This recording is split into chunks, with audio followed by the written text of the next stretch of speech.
Hello and welcome. Thank you for joining us today for our digital transformation series with IBM. I'm Chris Favre. I'm Gary Cohen. We're both with Control Engineering. In this video series, we'll be discussing many topics about digital transformation in manufacturing with IBM experts Surya, Vamsi, Miriyala, and Brett Hillhouse. Brett is the global automotive and aerospace leader for IBM Sustainability Software. His responsibility includes industry and technology strategy, as well as customer success for automotive companies around the world. His 25 plus years of industry experience includes transformation engagements at global automotive and aerospace OEMs and tier one suppliers. Surya is a go-to-market product manager for IBM Maximo with more than 7 years of experience in manufacturing, particularly within the automotive and food and beverage sectors. He spearheaded digital transformation projects for leading firms such as Caterpillar and Coca-Cola, and has utilized IoT software such as PTC ThingWorks and IBM Maximo to advance connected factories, energy management, and predictive maintenance initiatives. Gentlemen, thank you for joining us today. Hello, Chris and Gary. Hey guys, thank you for having us. So we have covered a lot of topics through this series of videos. I appreciate you guys giving us so much time. The last thing we want to talk about here is innovation and trying to kind of move digital transformation forward for manufacturers. What are some innovative approaches? What innovative approaches should technology providers explore to accelerate digital transformation in manufacturing and really get things going? So I think one thing we've been trying to do is really adding in some, smarts into our application. So it's not generic. It has some, use cases and terminology that makes sense for specific industries. And it helps with the SMB manufacturers especially.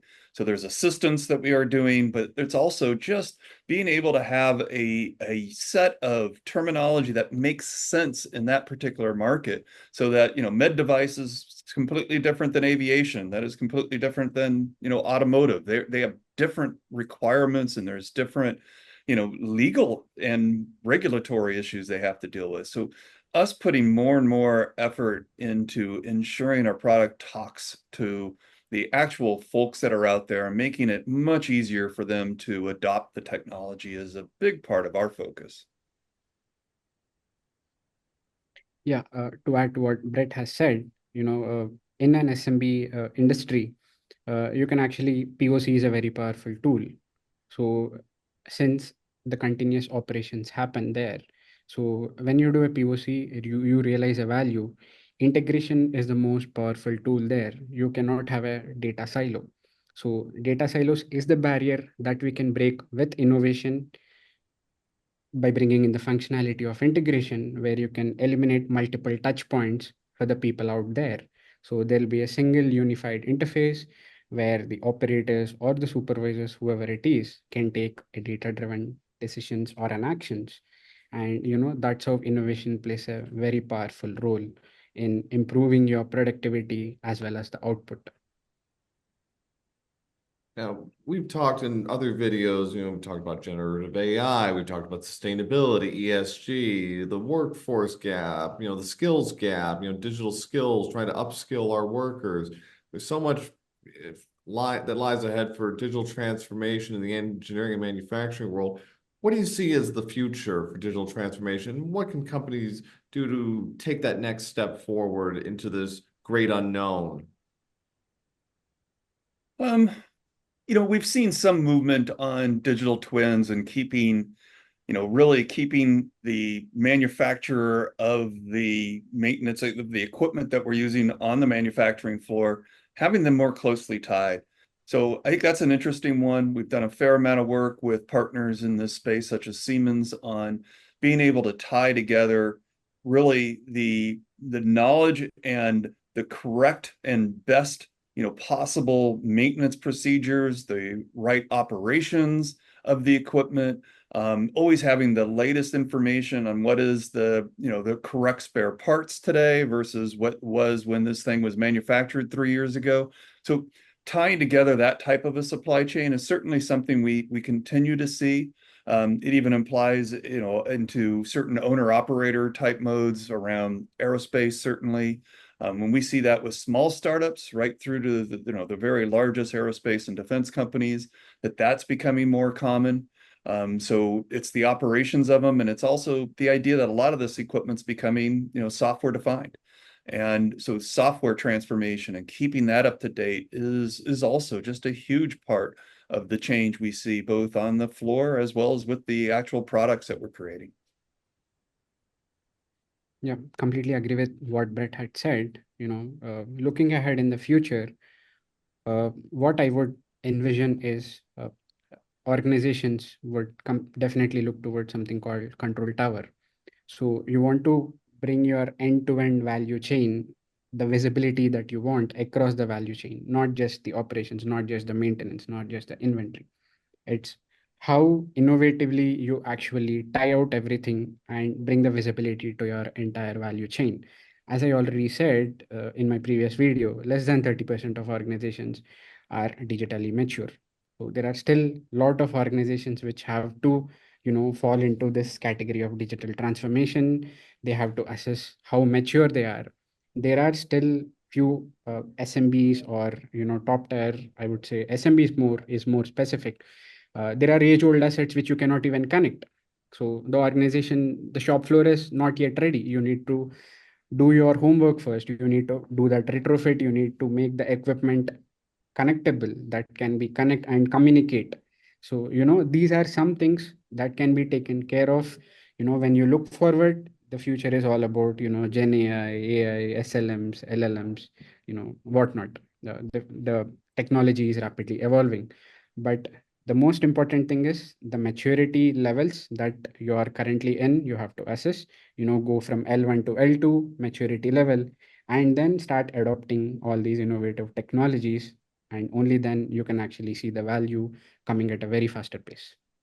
And I see some of that coming from the quality department, right, Surya, that they're often the ones who have the roadmap for quality that cuts across all these areas. And I think that's an important part, is that you can't look at this just from an operations or maintenance perspective, but let's pull everybody together and have them. And sometimes that's the quality organization really does a nice job of pulling that.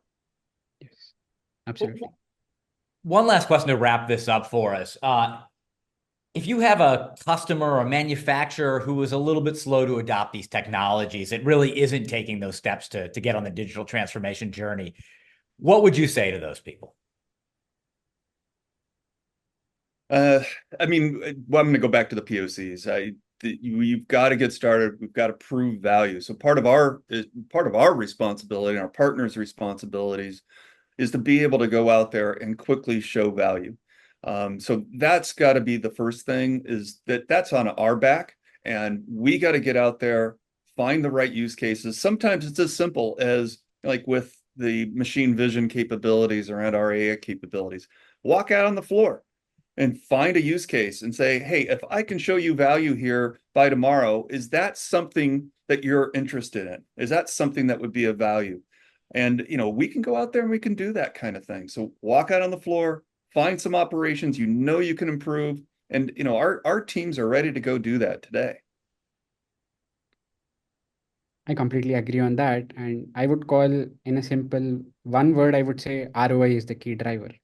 So since I come from the shoes of a operations supervisor or a maintenance manager, I would definitely see what is the benefit that I get out of this investing in POC. So when you show a POC, pick up the wins which are real quick. So you call them as quick wins.